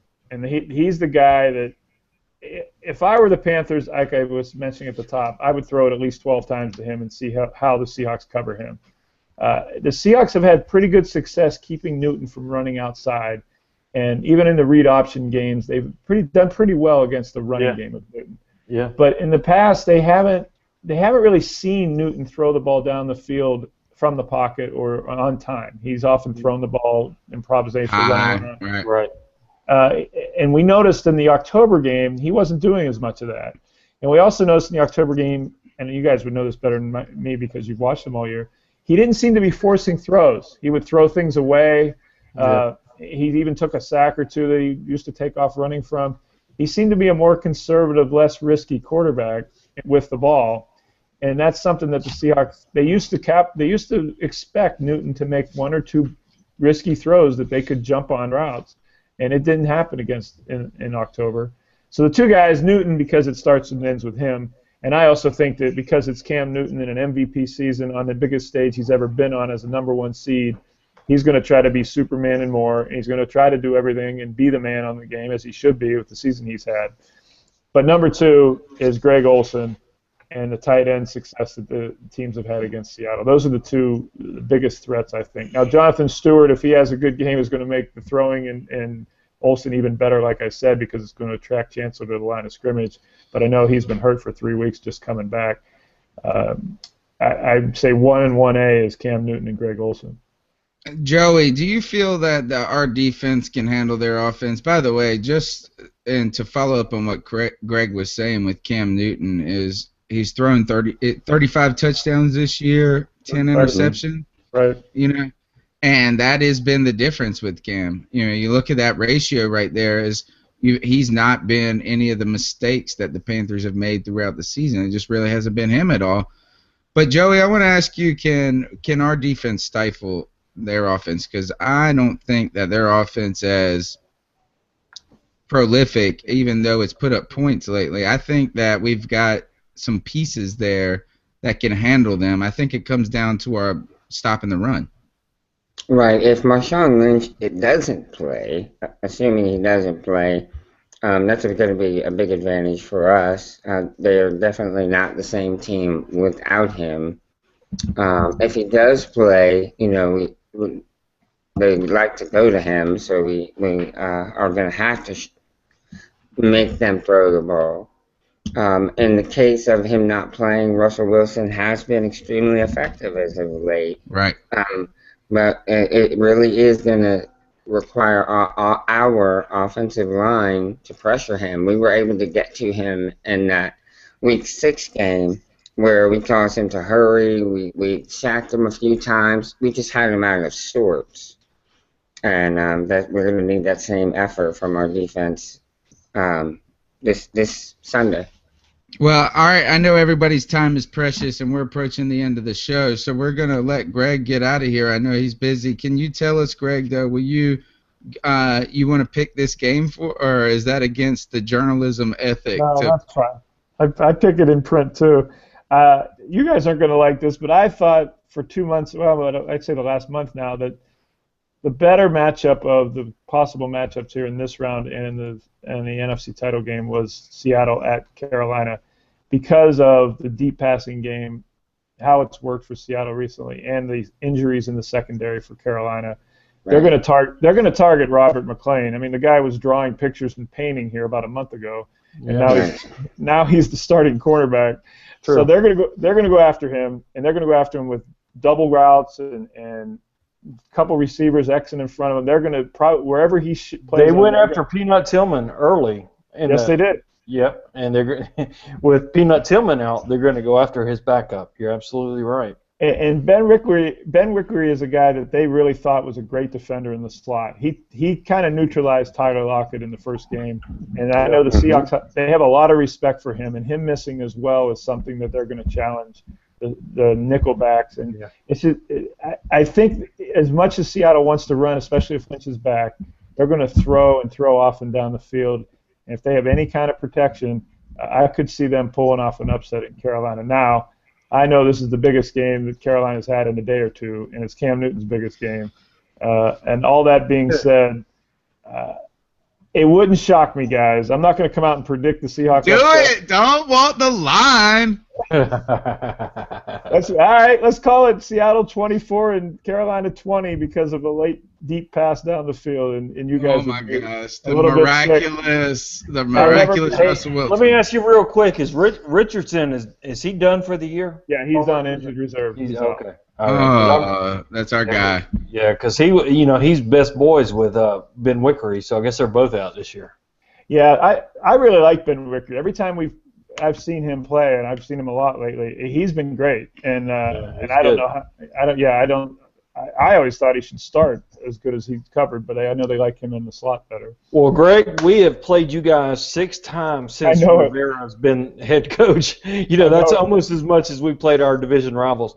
But we've had you on a lot over the last year. We've really enjoyed having you on. You're a great friend of CarolinaCatChronicles.com. Good luck to your Steelers against the Broncos, and we'll look forward to seeing you again the next time we play you guys. I just want to say what the end of Seattle, because I'm going the other way. Shocker. And that is Shaq Thompson. It's going to be a Shaq Thompson game right there.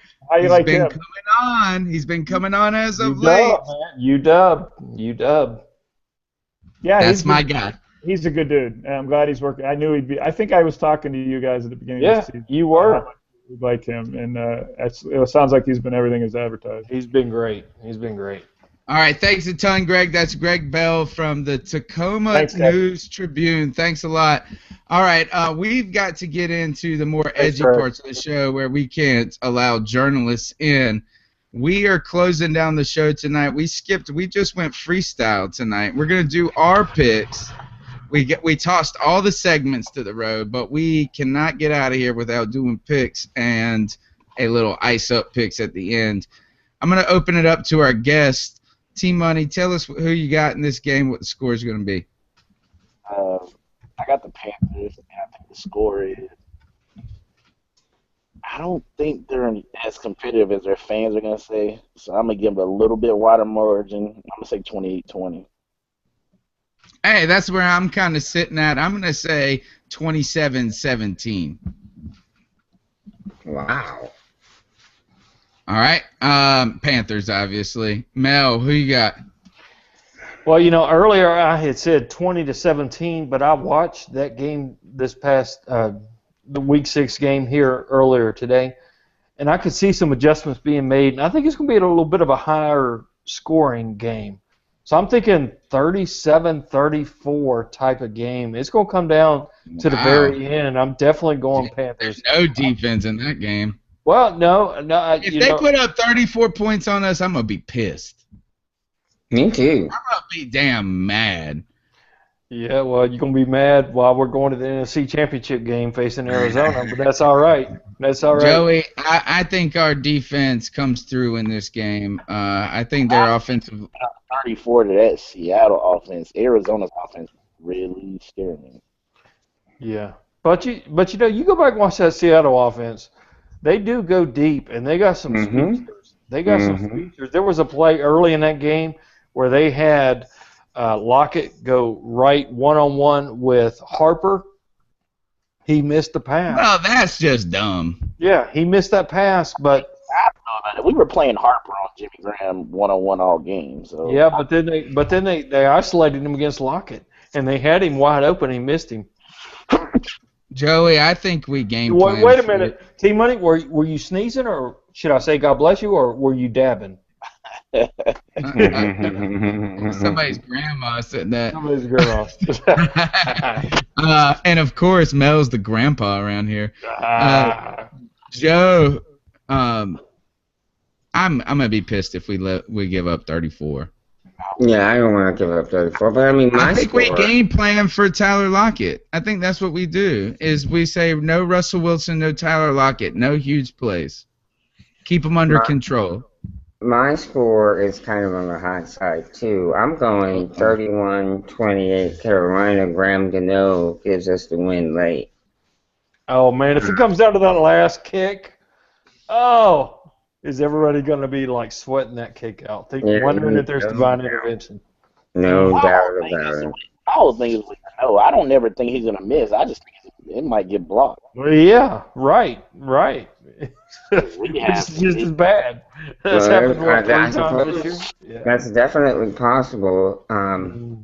Let's hope it's a short kick, because those shorter kicks don't require that you can have a higher trajectory. Right. It's the long kicks where you gotta can also just straight miss them like Blair Walsh did. Yes, you can.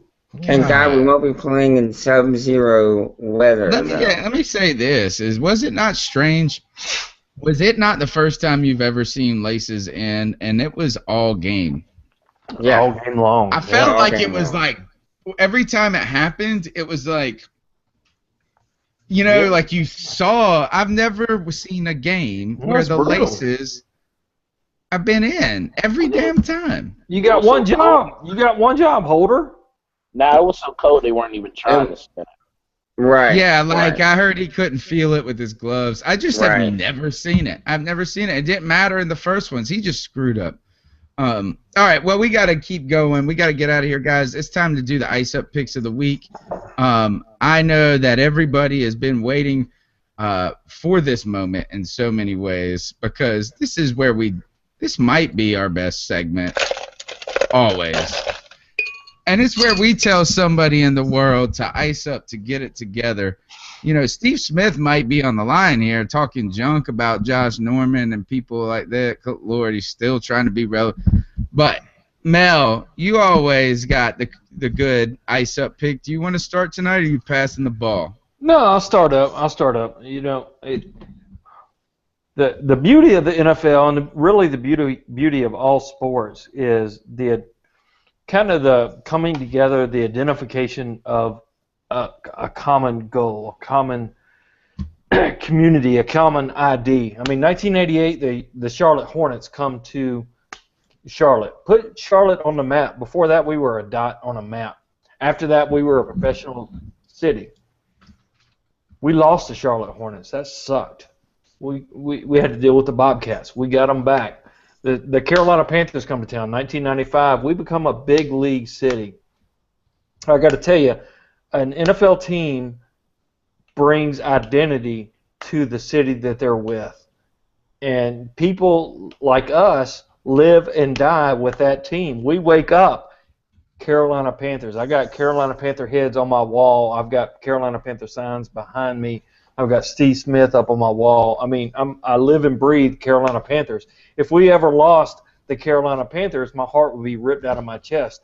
I am really feeling for the St. Louis Ram fans tonight, because I haven't seen the final vote, but it looks like it's going to be the Rams and the Chargers moving to L.A., splitting a stadium.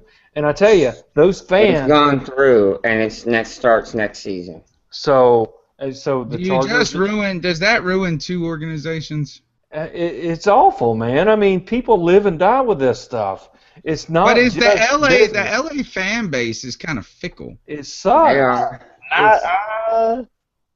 Maybe just TTC was, but it's a lot of Rams fans that they still were trying to call it the LA Rams. There are a lot of LA, and if somebody's going to relocate there, LA the St. Louis Rams fans make sense because earlier this year when we got Ty Gurley going to St. Louis, we knew that the fan support was not the most rabid fan base in the NFL. But still, NFL, you guys, when you have a team, people live and die by that team. I mean, honestly, if you gave me the choice between the $1.5 billion lottery ticket and a Carolina Panthers Super Bowl, I'm taking the lottery ticket, but I'm thinking about it before I do. Right? I'm honestly thinking about it because that Super Bowl. You're taking some of that money and buying the Carolina Panthers. Absolutely, yes. As a Christian, just season tickets and an apartment across the street. That's it. That's all I need. Now, as a Christian, I've always said there's two good days for Jesus to come back. Number one is any day, and number two is the day after the Panthers win the Super Bowl. Right? Okay. So I live and die with the Carolina Panthers, and the thought of them ever leaving is just brutal. So for these guys to just go into a room and just vote callously on what they're going to do with their LA team without realizing that fan A and fan B and fan junior and fan grandma are going to cry over this from the depths of their soul and really feel the pain of their team leaving their city. The grandma died. Yes. The dog died. It's the like whole country family music. died. Damn. I remember I cried when. Well, get to it, Mel, and ice them up. No, let me get there, man. When one of the reasons I hate New Orleans and I hate the New Orleans Saints is because New Orleans took the Hornets from us, of all places, for the Charlotte Hornets to go. George Shinn took us to freaking New Orleans. Yeah. It's personal. The NFL is personal. So to you, NFL, who doesn't think about that personal contact and that personal feeling to those fans in St. Louis and those fans like my wife, who is a huge he don't even know. I know. A huge San Diego Charger. He don't even know his own wife. I know. I don't. Sometimes I don't. But that San Diego Charger fan, right? How personal it is to them, and they're just voting for business purposes. You think it's bad for them? Go ahead, ice them up.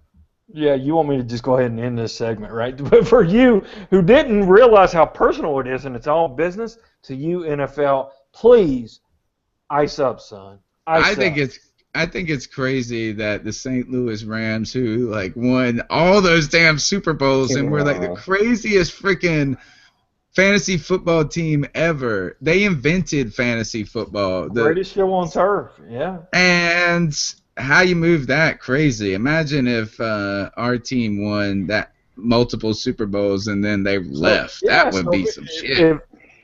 Imagine we win the next 3 Super Bowls. All right, we go crazy, and then 10 years from now, Jerry Richardson's gone, the team is sold, and they move us on to San Diego. All right, new proposal. We're having a vote. All in favor. Somebody give me a motion, and then we'll get ayes to move the Atlanta Falcons to L.A. Can I get a second? Second. And third. All in favor, say aye. Aye. Aye. Yeah. All right, there it is. We've just solved it. Is the Atlanta Falcons to L.A. Their fans, don't worry, they didn't have any anyway. Okay. Tadeus, you got an ice up pick for us? Sadly, I'm gonna have to give the ice up pick to myself. What? What'd you do? Whoa! You come on, you didn't vote to get rid of the Falcons?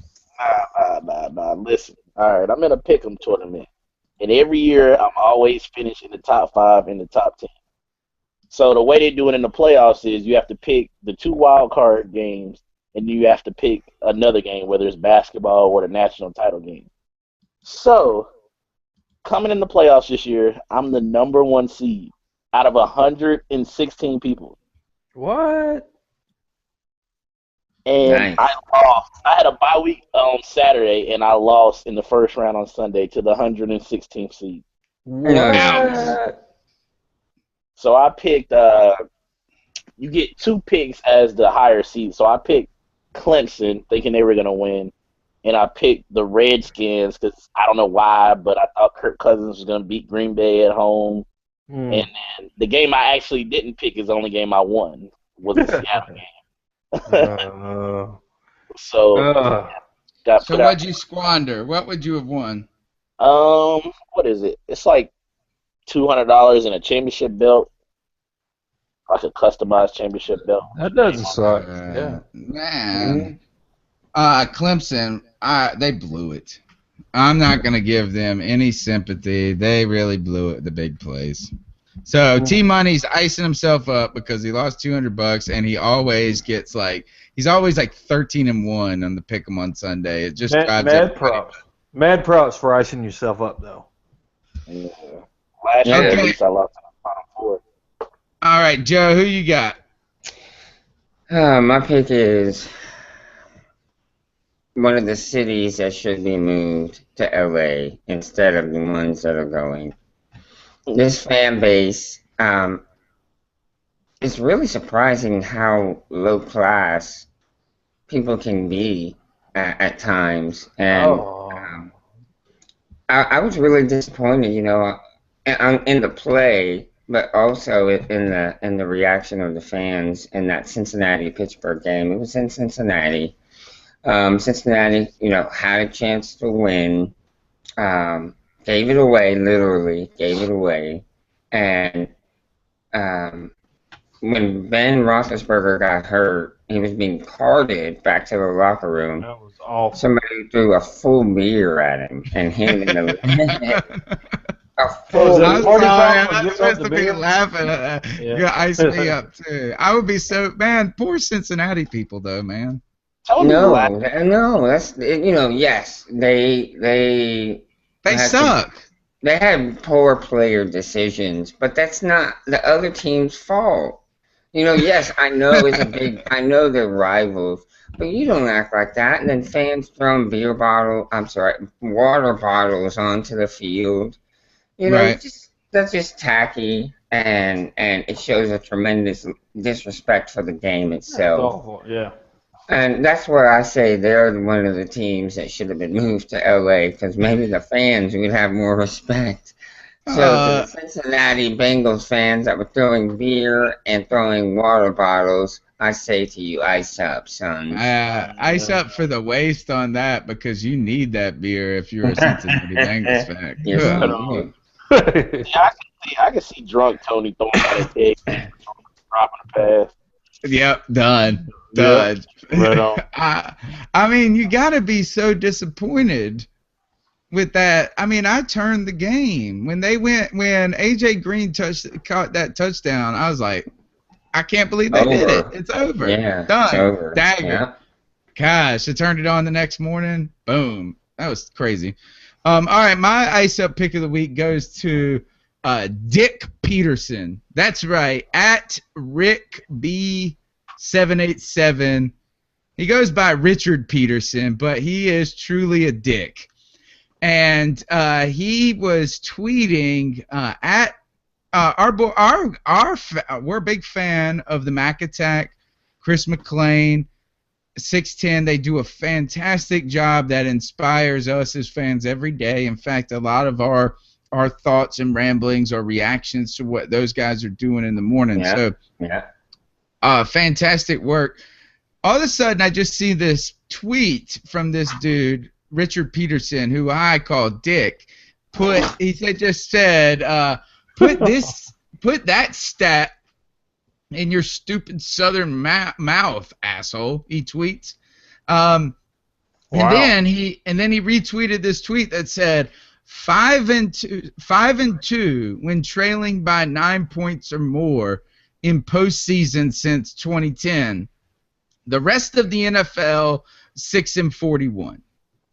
So obviously Chris McClain was saying that the Panthers should, I guess he was picking them. I couldn't find anything. So this was kind of like him, some random dude reacting out of nowhere, out of probably listening to his show. Let me say this.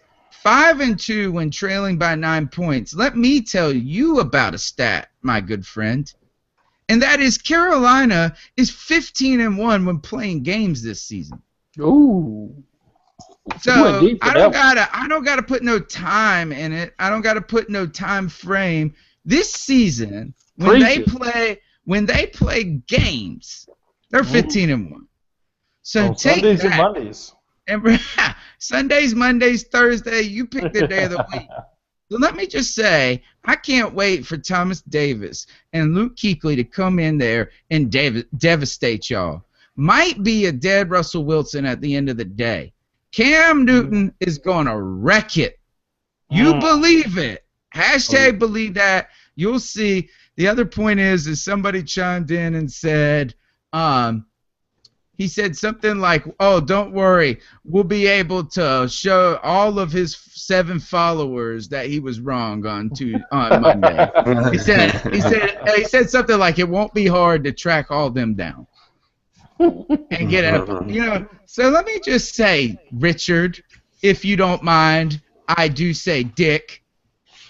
Ice up. Ice up, son. Okay. Damn straight, Tony. T-Money, when are we going to get straight fact of the matter? That's what I want. I want a weekly straight fact of the matter. Yeah, you can get it, man. Y'all know. Anytime y'all hit me up, I got it. All right. I just dropped my video tonight, though. Tell everybody where they can find that. The YouTube channel is Mr. T Money 1993. You can also find me on the C3 website, and then Twitter if you want to hit me up, T Muhammad 23. All right, thanks T Money for joining the show tonight. Joe Riolano, I know you're excited, tired. We've all been working hard. We're glad you're back and feeling better. Can you tell them where they can find you and all the coolest Panther work? You can find me at Joe Riolano on Twitter, and if you're looking for all the hottest take on the Carolina Panthers from the fans' perspective, you know where you need to go, CarolinaCatChronicles.com, where we do this for fans because we are fans. I do say a man that looks from the earth from above and sells maps of it. Mel Mayock, thanks for being on the show tonight. Can you tell them how they can follow you on Twitter and what to look for from Carolina Cat Chronicles to come? Anytime you can catch me at Panthers Drafter on Twitter. I'm able and willing to talk any type of Panthers football with you. CarolinaCatChronicles.com. We got everything going on. New stories coming out practically every day. We got power rankings out there. I'm also an analyst for DraftTech.com, where I got new mock drafts coming out every week. Check us out on Thursday. See who we got the Panthers drafted. I tell you one thing. This is the Professor, a.k.a. Tony Dunn. This is the C3 Podcast every Tuesday night, 10 p.m. We're a little early tonight because we had a lot to talk about.